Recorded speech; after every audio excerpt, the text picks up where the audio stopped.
அடுத்து வரப்போகிற ஒரு மிகப்பெரிய கிறிஸ்துமஸ் இருக்குது அப்படின்றத தேவனுடைய பிள்ளைகளாக்கிய நாம் ஒருவேளை மறந்திருக்கலாம். ஆனா பிசாசு ஒருபோதும் மறக்கிறது இல்ல. ஏன்னா ஆதியிலே ஏதேன் தோட்டத்துல மனுஷனை பாவம் செய்ய வைத்தப்போ ஆண்டவர் அவனுக்குதான் முதல்ல தீர்க்க தரிசனம் சொல்லுகிறார்.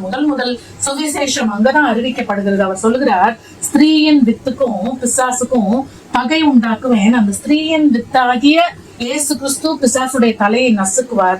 அந்த பிசாசு இயேசு கிறிஸ்துவின் குதிங்காலை நசுக்குவான் என்று சொல்லி நம்ம அங்க ஆரம்பிக்கிறத நம்ம பார்க்கிறோம். அந்த குதிங்காலை நசுக்கிற சம்பவம் இயேசு கிறிஸ்துவோட முதல் கிறிஸ்துமஸ்ல இயேசு கிறிஸ்து மனித அவதாரம் எடுத்து இந்த பூமிக்கு வந்தப்போ அவன் நினைச்சான் இயேசு கிறிஸ்துவ சிலுவையில முழுவதுமாய் நம்ம ஜெயிக்க போறோம்னு நினைச்சான். ஆனா அந்த இடத்துல நடந்தது வெறுமனே இயேசு கிறிஸ்துவின் குதிங்கால் நசுக்கப்பட்ட சம்பவம் தான். யூதாசுக்குள்ளார பிசாசு நுழைஞ்சான். அதுக்குள்ள இருந்தாங்க, காட்டி கொடுத்தான், மனுஷரை ஏவனா அடிச்சாங்க, சிலுவையில அரைஞ்சாங்க, ஈட்டியால குத்துனாங்க, முள்முடி சூட்டினாங்க, அவரை கொன்று போட்டார்கள்.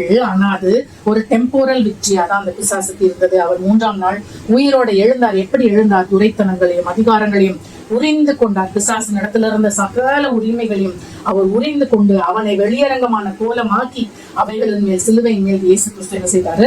வெற்றி சிறந்தார் என்று சொல்லி பார்க்கிறோம். அந்த மனித குலத்தின் மேல் பிசாசுக்கு இருந்ததான எல்லா உரிமைகளையும் தேவன் அதை எடுத்தார். அவரு உயிர் தெழுந்தார். மரண பயத்தில் இருந்த தேவன் அந்த நம்மை அவர் விடுவித்தார் என்று சொல்லி பார்க்கிறோம். சோ அந்த இடத்துல அந்த சிலுவையில பிசாசுடைய தலை நசுக்குகிற துவக்க விழா, inaugural ceremony of the bruising of Satan's head அங்க ஸ்டார்ட் ஆயிடுச்சு. அந்த சிலுவையில அது ஸ்டார்ட் ஆயிடுச்சு.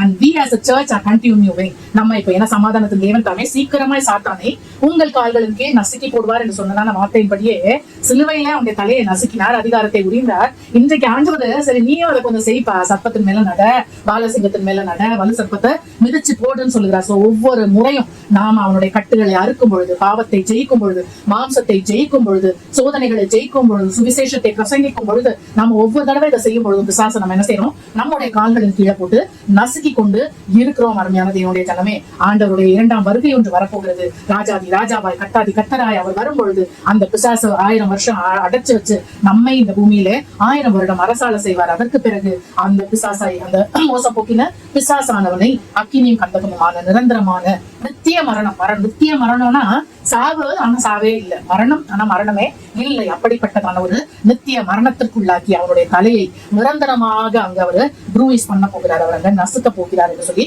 நம்ம பார்க்கிறோம். அருமையான ஜனமே, சோ அந்த தேவாதி தேவனோடு கூட, ராஜாதி ராஜாவோடு கூட நாமும் ராஜாக்களாய் ஆசாரியர்களாய் அரசாடுவோம். சோ அந்த கிறிஸ்துமஸ்க்காக, செகண்ட் அட்வென்ட் ஆஃப் ஜீசஸ் கிரைஸ்டாக நம்ம வெயிட் பண்ணுவோம். God bless you.